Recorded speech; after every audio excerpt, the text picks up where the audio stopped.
जहां चाय में उबाल है वहां राजनीति का भौकाल है, जहां देश का सवाल है वहां भी राजनीति का भौकाल है। इंडिया न्यूज़ डिजिटल प्लेटफॉर्म पर हर हफ्ते मैं आपके लिए लेकर के आता हूं राजनीति का भौकाल का नया एपिसोड। आज फिर राजनीति का भौकाल में एक नया सवाल है। सवाल ये कि 2024 लोकसभा चुनावों का ऐलान होने वाला है और लोकसभा चुनाव से पहले देश की जनता का मूड क्या है मुद्दों को लेकर, और ख़ास तौर से सीए लागू हो जाने के बाद। जैसे मैं चाय की टपरी पर पहुंचा, मुझे अपने कई कोलीग्स भी मिले और बहुत से आम लोग भी मिले। आप एक मिनट आ जाइए, आप इधर आ जाइए। हाँ, आइए आइए आइए। एक बात बताएं, अभी चूंकि चंद दिनों के बाद ही अब इलेक्शन डेट भी अनाउंस हो जाएगी। प्रधानमंत्री नरेंद्र मोदी, राहुल गांधी, इधर यूपी में अखिलेश, पश्चिम बंगाल में ममता बनर्जी, इस तरह के कई चेहरे हैं। इन चेहरों को लेकर के देश की जनता का मूड क्या है, मैं समझने की कोशिश करता हूं। राजनीति का पहला चेहरा जो आपके जहन में आता है वो कौन है, और अभी हाल में जो सीए लागू हुआ है क्या इसका फायदा बीजेपी को होगा? सर, बीजेपी को तो फ़ायदा होगा कि आगे इलेक्शन है, उसमें केजरीवाल उसके लिए, नरेंद्र मोदी के लिए, तो इस मारे तो इस यानी आपका ये कहना है कि नरेंद्र मोदी को फायदा होगा। एक और कोलीग हालांकि चाय की टपरी पर मिल गई, अक्सर मेरे साथ आप स्टूडियो में देखते हैं, वंदना को। वंदना, सीए का फायदा, सीए का नुकसान, सीए को पॉलिटिकली इनकैश करना, इन सभी की एनालिसिस तुम्हारी क्या है? देखिए, अभी बहुत से सवाल हैं लोगों के मन में जो जानना ज़रूरी है, क्योंकि अरविंद केजरीवाल भी सवाल पूछ रहे हैं। अभी कुछ देर पहले प्रेस कॉन्फ्रेंस उनकी हो रही थी, तब उन्होंने अमित शाह के सवालों का वो जवाब भी दे रहे थे। उन्होंने पूछा है कि अगर इतनी ज़्यादा संख्या में लोग आ जाएंगे, क्योंकि 2014 से पहले की बात हो रही है कि नागरिकता उनको मिलेगी, लेकिन आफ्टर 2014 भी जो लोग आए हैं उनका क्या होगा। ये सवाल जब स्मिता की ओर से भी पूछा गया था, गृह मंत्री अमित शाह से, तो उन्होंने भी इसका जवाब दिया कि उसके बारे में अभी सोचा नहीं है, लेकिन एक प्लान तैयार करेंगे। यानी ये कह सकते हैं कि कुछ चीज़ें ऐसी हैं जिस पर अभी सस्पेंस है और उसके खुलने का भी लोग इंतज़ार कर रहे हैं। ठीक है, कुछ और लोग भी यहाँ पर हैं, अभी चाय पीने के लिए आए हैं, और कुछ ऐसे हैं जो यहाँ पर लंच टेबल पर हैं और स्ट्रीट फूड का मज़ा ले रहे हैं। मैं एक शो कर रहा हूँ अपना राजनीति का भौकाल, और उसमें ये समझना चाहता हूँ कि अभी ये है ना कि देश में सीए लागू हो गया, इम्प्लीमेंट हो गया है, क्या आपको लगता है कि इसका फ़ायदा भारतीय जनता पार्टी को मिलेगा? सर, मेरे हिसाब से लगता है कि पार्टी को मिलेगा, क्योंकि बहुत टाइम से ये चल रहा था। एंड अभी जितने भी रेफ्यूजीज़ वगैरह वो सपोर्ट में देश से बहुत सारे केसेस ऐसे आ रहे हैं, लोग बहुत खुश है, जश्न मनाया जा रहा है। तो I think it will be a positive and a good point for winning the elections for the BJP party. लेकिन दिल्ली के सीएम अरविंद केजरीवाल ये कह रहे हैं कि इससे देश का माहौल ख़राब हो जाएगा। वो ये कह रहे हैं कि नॉर्थ ईस्ट के जो राज्य हैं वहाँ की जोग्राफी बिगड़ जाएगी, जोग्राफिया बिगड़ जाएगा। इसको लेकर के आपकी सोच क्या है? सर, मुझे ऐसा नहीं लगता। अभी पार्टीज तो बोलेंगे, but I think it's good for the country, and people are supporting it from Afghanistan, Pakistan and Bangladesh of course. So I think मतलब कीपिंग इट असाइड, पार्टी वगैरह ना देखकर, इट्स हेल्पिंग द पीपल जो इतने साल से रेफ्यूजी थे, 30-40 साल से रेफ्यूजी थे, और अब उनको हक मिलेगा। They can apply for the visas, take the property and all. I think it's plus point. People should be happy about it. अच्छा, ठीक है, थैंक यू सो मच। आप अपनी चाय पिए। यहाँ पर एक और सवाल भी है कि याद है ना कि गृह मंत्री ने कुछ साल पहले कहा था, क्रोनोलॉजी समझिए, पहले सीए आएगा, उसके बाद फिर एनआरसी को लेकर के बात हो रही थी। कुछ और भी लोग हैं, आपसे बात मैं थोड़ी करना चाह रहा था। मैं देश की जनता का मूड समझने, कैमरे की तरफ आ जाइए, आप देख सकते हैं, आप देश की जनता का मूड समझने की कोशिश कर रहा हूं। जब आप 2024 में वोट करने के लिए जाएंगे, आपके जहन में क्या क्या होगा? पिछले 10 साल में प्रधानमंत्री नरेंद्र मोदी ने देश के लिए क्या क्या किया, वो होगा? या फिर राहुल गांधी जिस तरह का सवाल उठा रहे हैं, या पश्चिम बंगाल में ममता बनर्जी जो सवाल उठाती हैं, या वो होगा जहन में?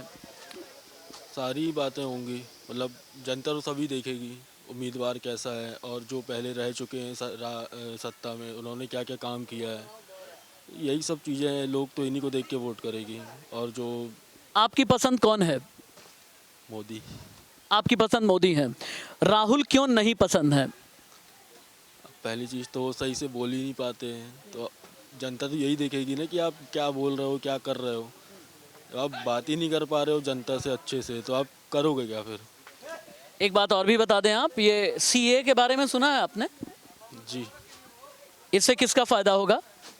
फ़ायदा तो जनता के लिए ही लागू हुआ है ये, और फ़ायदा तो क्या, ठीक है। आम जनता के बीच हम हैं और कुछ और भी लोग हैं जो यहाँ चाय पी रहे हैं। क्या नाम है आपका? मोहम्मद फरीद नाम है सर। मोहम्मद फरीद भाई, सीए को लेकर के आपकी सोच क्या है?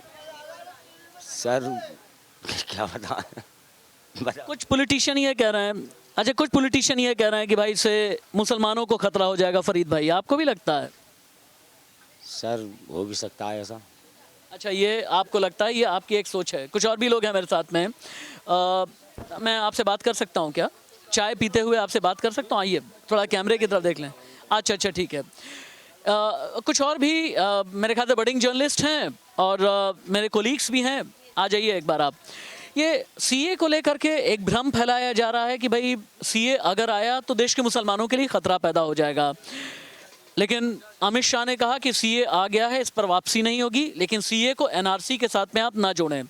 क्या सीए को पॉलिटिकली इनकैश करने के लिए लाया गया या नहीं? 2019 में ही फैसला कर लिया गया था, अब तो बस इम्प्लीमेंट होना ही था। सर मेरे अकॉर्डिंग जैसे कोई भी चीज़ इम्प्लीमेंट होती है अगर सोसाइटी में या मार्केट में, हर चीज़ के दो फेज़ होते हैं, पॉजिटिव भी होता है नेगेटिव भी। बट कुछ लोग इसको पॉजिटिव तरीके से लेते हैं, कुछ लोग नेगेटिव तरीके से। तो कहीं ना कहीं अगर हम लोग अगर बात करें सीएए की, जो बाहर से लोग आए हैं बांग्लादेश, अफगानिस्तान, पाकिस्तान से, तो उनको कहीं ना कहीं नागरिकता यहाँ दी जा रही, बट वो लोग ऑलरेडी यहाँ रह रहे हैं। तो अभी सिर्फ वहाँ पे एक नाम उनका नॉमिनेशन हो जाएगा कि वो नागरिक बन जाएंगे कंट्री के, राइट? या फिर लेकिन दूसरी साइड अगर देखा जाए पॉपुलेशन की प्रॉब्लम है, ठीक है? तो मैं अगर न्यूट्रली बात करूँ, कुछ चीज़ें अच्छी हैं, कुछ चीज़ें बुरी भी हैं। यानी आपको ये लगता है कि भाई अगर बहुत ज़्यादा पाकिस्तान वाले आ गए, बांग्लादेश वाले आ गए, अफगानिस्तान, लेकिन ये मुश्किल से कितने होंगे? 30,000 35,000 होंगे बस। ऑन दी अदर हैंड अगर मुस्लिम्स को लेकर के जो मुद्दा किया जा रहा है कि सिर्फ नॉन मुस्लिम्स को ही दिया जा रहा है कहीं ना कहीं, बट मुस्लिम्स ऑलरेडी इंडिया में रह रहे हैं, ठीक है? एंड ऐसा नहीं है, बहुत सारे बाकी धर्म के लोग पाकिस्तान में हैं। अगर मुस्लिम्स और ये सारा डिस्क्रिमिनेशन कहीं ना कहीं किया जाएगा तो बाकी की कंट्रीज़ में माइनॉरिटीज़ के साथ भी होगा। अगर यहाँ पे मुस्लिम्स के साथ मतलब कि डिस्क्रिमिनेशन होगा तो फिर पाकिस्तान में भी सिखों के साथ होगा ऑलरेडी, ये चीज़ भी है कहीं ना कहीं। तो सीएए लागू करना is good, but on the other hand non Muslims के लिए करना कहीं ना कहीं थोड़ा सा क्या 2024 का इलेक्शन इशू सीए है, यूसीसी है और इसके बाद जो इंडिकेशंस एनआरसी के मिल रहे हैं वो भी है? हाँ, मुझे लगता है शायद सीए है। मैं यहाँ पर एक मुद्दा मतलब आपके जो बात हो रही थी उसके बीच में ऐड करना चाहूँगा कि आप कह रहे थे कि 30-40 हज़ार, ज़्यादा ज़्यादा 50,000 होंगे ना, लेकिन मैं बात करूँगा तो बेरोज़गारी के अगर माध्यम से मैं बात करूँ, अनएम्प्लॉयमेंट वो भारत में आज भी यूथ को नहीं मिल पा रही है, रोज़गार नहीं मिल पा रहा है। तो जो लोग अभी 30-40 या 50,000 लोग और आ रहे हैं देश के अंदर, उनको कहाँ से देंगे? जो अलग अलग बातें की जा रही है, अलग अलग वादे किए जा रहे हैं कि तुम्हें रोज़गार मिला जाएगा। कोरोना के बाद तो 23.5% से ज़्यादा भी बेरोज़गारी सामने आई है, ठीक है? तो हम अगर बात करें तो अगर इस सीए के मुद्दे जो मुद्दा चल रहा है, ठीक है, लोग बाहर से आएंगे, उन्हें नागरिकता दी जाएगी, तो अनएम्प्लॉयमेंट कैसे ख़त्म होएगी? अगर एक मुद्दा तो ये भी हम सोच सकते हैं इसके बाद। यानी आप ये कह रहे हैं कि पहले देश का रोटी कपड़ा मकान देखें, उसके बाद पाकिस्तान, बांग्लादेश और अफगानिस्तान वालों के बारे में सोचें। जी सर, कहीं ना कहीं क्योंकि जब पहले अपने घर को सुधारेंगे तभी दूसरों को भी हम अपने घर में पनाह दे पाएंगे ना, ये चीज़ भी है। अगर सीए अब चलो फैसला 2019 में ले लिया था, बट अभी तक लागू क्यों नहीं किया था? इलेक्शन के टाइम पे ही क्यों किया? हाँ, इलेक्शन के टाइम ही क्यों आया? ये सारी अगर बात करूं, देखो कहीं ना कहीं चीज़ें जो बड़े लोगों का है, कहीं ना कहीं इन चीज़ में है, तो ये मुद्दा तो काफ़ी टाइम से चला रहा है और सभी को पता है, लेकिन आज ही अभी 2024 में इलेक्शन के टाइम ही क्यों? अगर बात करें 1 साल पहले क्यों नहीं, है ना? तो सारी चीज़ें सर ये राजनीति है, और अगर राजनीति के कारण मेरी एक और कोलीग हैं यहाँ चाय पीने के लिए आई हैं। आ जाइए, आप आ जाइए और कैमरा फेस कर लीजिए मेरे साथ में थोड़ा सा। यहाँ बात हम ये कर रहे हैं कि क्या सीए का फ़ायदा भारतीय जनता पार्टी को होगा? पहली बात, सीए लागू करने के पीछे की नीयत यानी इंटेंट क्या है, पॉलिटिकल इंटेंट भी, और ऐसे भी मैं पूछ रहा हूँ, और सीए से किसका भला होगा? और यहाँ पर अब आप लोग सभी लोग आ जाइए। इनमें से यहाँ पर कुछ लोगों का कहना यह है कि भाई पहले जो घर के अंदर के लोग हैं, आप पहले उनको नौकरी तो दे दीजिए, उसके बाद आप पाकिस्तान, बांग्लादेश, अफगानिस्तान वालों का भला कीजिएगा। ऐसा नहीं है, अगर हम कोई भी देश में रह रहे हैं तो वहाँ पे बहुत सारे एस्पेक्ट्स को देखना पड़ता है। ऐसा नहीं है कि सिर्फ गरीब लोगों को देखना पड़ता है या जिनकी हाई इनकम है उनको देखना पड़ता है। अगर कोई सरकार चला रहा है तो उसको हमें ये चीज़ समझ सकते हैं कि जब हम एक घर में रहते हैं वहाँ पे हम 4 इंसान को सही से नहीं संभाल पाते हैं, तो वो एक इंसान है जो कि पूरा का पूरा देश चला रहा है। यानी आप पीएम मोदी की बात कर रहे हैं?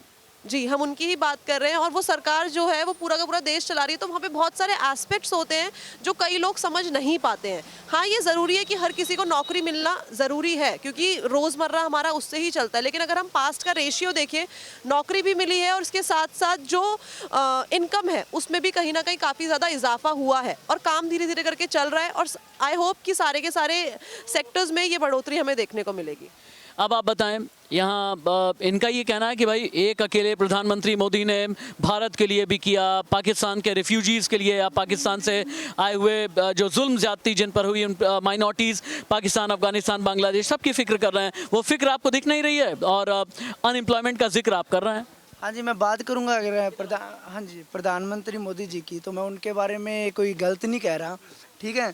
एक्चुअली अगर मैं बात करूँगा तो कि हाँ, कहीं ना कहीं देखा जाए तो उन्होंने अच्छे काम किए हैं, लेकिन एक मिनट रुकिए, क्या नाम है आपका? सर मैं नहीं बोल। अच्छा ठीक है, हाँ अपनी बात पूरी कर लें आप। हाँ जी, हाँ जी, तो उन्होंने बहुत से अच्छे काम किए हैं, लेकिन मैं बात कर रहा हूँ सर कि अनएम्प्लॉयमेंट की मैंने इसलिए बात की है क्योंकि देखो कि आजकल के ज़्यादा से ज़्यादा क्या हुआ है, मैं आपको बताता हूँ जो क्या हो रहा है कि कोई जॉब निकाली जा रही है, पोस्ट निकाली जा रही है, ठीक है। और अगर आपने वहाँ पोस्ट निकाल दी कि 800 पोस्ट, 1000 पोस्ट निकाल दी है, ठीक है, सभी बच्चे फार्म भर रहे हैं, ठीक है, और पोस्ट का एग्ज़ाम भी हो जाता है, ठीक है, और उसके बाद में उसे पोस्ट को क्या कर देते हैं, ख़त्म कर देते हैं कि हाँ कि नेक्स्ट टाइम होगा वगैरह वगैरह करके, ठीक है। तो कहीं ना कहीं मैं ये नहीं कर कि प्रधानमंत्री जी गलत है, वो एक देश को चला, वो उनका काम है। हमारा काम छोटे लेवल पे, उनका काम बड़े लेवल पे, और हमने विश्वास दिला के चाय की टपरी पर जब भी कोई आता है हमारे कैमरे में कैद हो जाता है। आप भी आ जाइए, इधर आइए, आ जाइए, आ जाइए, आ जाइए, आ जाइए। क्या आप लोग प्लीज़ रुके रहें, आ जाइए, इधर आ जाइए। क्या सीए के जरिए 370 पार करेंगे मोदी?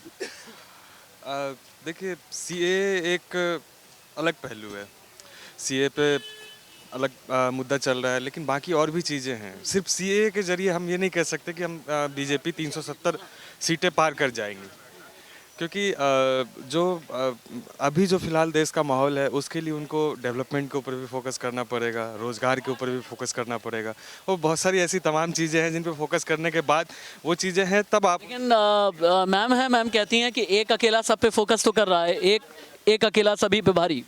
वो तो है, वो सही बात है, और अगर हम पास्ट का डेटा देखें, इतने जब से उनकी लीडरशिप है तो काफ़ी सारी चीज़ें हुई है।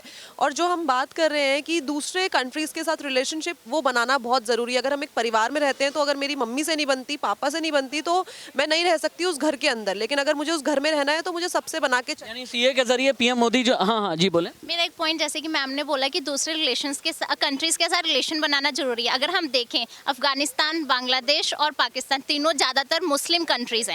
अगर हम नॉन मुस्लिम्स को रेसिडेंसी यहाँ पे दे रहे हैं, मुस्लिम्स को नहीं दे रहे, तो कैसे रिलेशन बिल्ड होगा? कहीं ना कहीं उनकी वहाँ के लोग तो कहेंगे ना कि मुस्लिम्स के साथ। लेकिन माइनॉरिटीज़ वहाँ पर, पाकिस्तान, अफगानिस्तान, बांग्लादेश में माइनॉरिटी मुस्लिम नहीं है। वहाँ पर माइनॉरिटी हैं ईसाई, सिख, हिंदू, बौद्ध, जैन, पारसी, सारी ही कम्युनिटीज़ है वहाँ पे। और अगर हम देखें तो पंजाबी यहाँ पे भी होते हैं और पंजाबी वहाँ पे भी होते हैं, सिख भी होते हैं, और सारी कम्युनिटी वहाँ पे भी है। यहाँ पे एक और भी पॉइंट आता है कि हम वहाँ के लोग इसको एज अ मिनॉरिटी नहीं देखेंगे, क्योंकि हर चीज़ को रिलीजन के साथ कंपेयर किया जाता है, राइट। जैसे कि अभी राम मंदिर का शिलान्यास हुआ तो वहाँ पे हिंदू लोगों का ज़्यादातर वहाँ पे कहते हैं कि भावना जुड़ी थी, ठीक है। And on the other hand अगर मुस्लिम्स का बात करें, हम चाहे माइनॉरिटीज़ के लिए कर रहे हैं हमारे पीएम मोदी जी, लेकिन कहीं ना कहीं फिर मुस्लिम, अगर वहाँ से इतने मुस्लिम्स तो इधर नहीं आएंगे ना कहीं ना कहीं। तो ये मेरे को अभी तक समझने कि सिर्फ मुस्लिम्स के साथ ही ऐसा क्यों डिस्क्रिमिनेशन, कि बाकी सारे 6 जितने भी मतलब रिलीजन्स हैं उनको। आपका कहना ये है कि ये कह रहे हैं कि भाई सीए के नाम पर मुस्लिम्स के साथ डिस्क्रिमिनेशन, लेकिन मेरा ऐसा मानना है कि ऐसा कोई डिस्क्रिमिनेशन तब होता जब देश के अंदर मुस्लिम आबादी को लेकर के कोई डिसीजन लिया जाता। ये उन्हें लेकर के डिसीजन है जिनके ऊपर बहुत ज़्यादती हुई, बहुत ज़्यादा जुल्म हुआ, जो बहुत ज़्यादा परेशान रहे। आपकी विश लिस्ट में सीए नहीं है, ये तो मुझे समझ में आ गया जब आप वोट देने के लिए जाएंगे। फिर आपकी विश लिस्ट में क्या है? क्योंकि मोदी सरकार का कहना है कि 10 साल में बहुत कुछ किया है हमने। देखिए हमारे लिए सबसे सबसे बेहतर क्या है, जीवन जीने के लिए लोगों के लिए रोज़गार चाहिए, एजुकेशन सिस्टम अच्छा होना चाहिए ताकि बाहर लोग जा सकें। और सबसे बड़ी चीज़ है कि अगर आप विदेशों के साथ संबंध अच्छे कर रहे हैं तो आपको वीज़ा लिबरलाइजेशन के ऊपर भी थोड़ा ध्यान देना चाहिए, क्योंकि हमारे पास क्या है कि हमारे पास एक बहुत अच्छी आबादी है और उसका एक बेनिफिट है जो काम करने वाली आबादी है। तो आप अगर उन्हें थोड़ी सी ट्रेनिंग दें, वीज़ा लिबरलाइजेशन में मदद करें आप उनकी, तो वो बाहर भी जा सकते हैं। बाहर के ऐसे भारत विश्वगुरु नहीं बनेगा।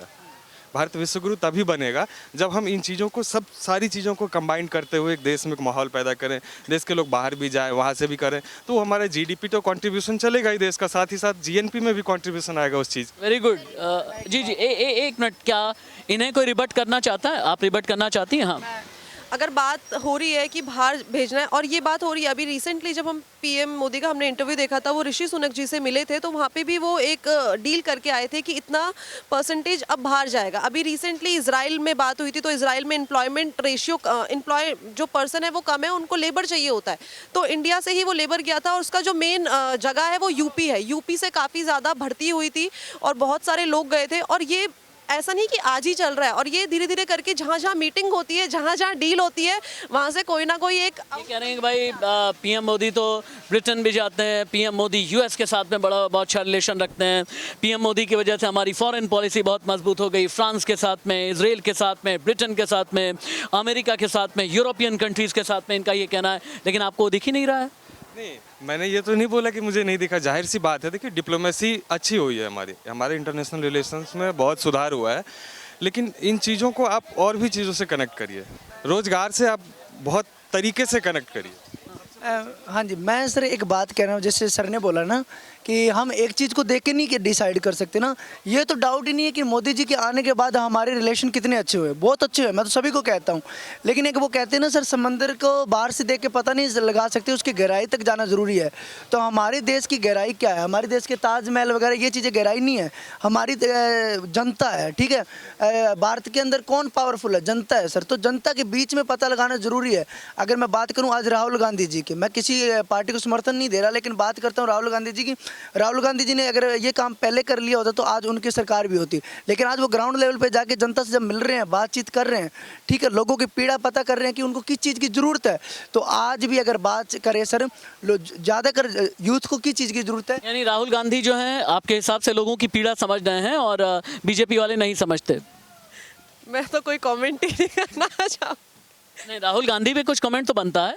मतलब मैं क्या बोलूँ इसमें, मतलब मैं बेजुबान हूँ और वो पार्टी भी बेजुबानी है, यही ये कांग्रेस बेजुबान है। पार्टी, किसी पार्टी को बेजुबान नहीं किया जाता, क्योंकि कोई भी पार्टी ना जब वो भारत को देश की सबसे पुरानी पार्टी बेजुबान कैसे हो गई? हो ही नहीं सकती, क्योंकि पता है क्या चीज़ है। मैं अगर एक छोटा सा एग्जांपल की बात करूं, अगर मेरे दादाजी ने थोड़ा बहुत भी काम किया तो मैं उसे बेजुबान कैसे कह सकता हूं? ज़्यादा नहीं किया, मानता हूँ कांग्रेस ने नहीं किया, आज के टाइम नहीं। बायसनेस है यहाँ पे, पर्सनल बायसनेस हम मान सकते हैं कि अगर मेरे कोई फैमिली मेंबर है तो मैं उसको सपोर्ट कर रही हूँ, ये पर्सनल बायसनेस हो सकती है। लेकिन अगर हम बात करें काम की और काम का रेशियो देखा जाए तो ये इलेक्शन के टाइम पे सारे के सारे मोर्चे और सारे की सारी सबकी जनता की याद कैसे आ जाती है। मेरे शो का वक्त भी, हाँ हाँ चाहूँगा सर, एक मिनट। मैं देखो, जैसे मैम ने बताया ना, जैसे कांग्रेस को तो मतलब ये मान के चलो कि कांग्रेस ने कुछ किया, हर चीज़ के दो पहलू होते हैं ना। तो कांग्रेस भी उस टाइम से सर, जब लगभग थोड़ा सा बजट के साथ आईआईएम स्टार्ट किया था, आईआईटी शुरू किया था और बड़े बड़ी चीज़ें, भाखड़ा बांध जैसे चीज़ें स्टार्ट किया, तो हम उस नींव को नहीं। बीजेपी का और मोदी जी का ये कहना है कि उन्होंने 10 किया तो हमने फिर उसमें 60 का इजाफा भी कर दिया, ये भी एक बात है। Thank you so much. राजनीति का भौकाल में बड़ा मजा आया, जहाँ पर राजनीति का भौकाल में बहुत सुलगते सवाल होते हैं। Thank you so much. आप सभी प्लीज़ अपनी चाय पिएं, और आई एम सो सॉरी मैंने थोड़ा सा डिस्टर्ब आप लोगों को किया है, लेकिन ये एक ऐसा शो है जिसमें जनता राजनेताओं का बही खाता लेकर के बैठती है। इसमें हिसाब होता है, इसमें किए गए काम की बैलेंस शीट होती है, और बैलेंस शीट के ज़रिए ये भी पता चलता है कि इस बार जनता हिसाब निकाल करके किसे पास करेगी, किसे फेल करेगी। राजनीति का भौकाल के इस एपिसोड में अभी के लिए इतना ही। अगले हफ्ते एक नए मुद्दे के साथ जनता के बीच, कभी सब्जी मंडी में या चाय की टपरी पर या फल मंडी में या बस के अंदर आपके साथ में मुलाकात होगी। नमस्ते।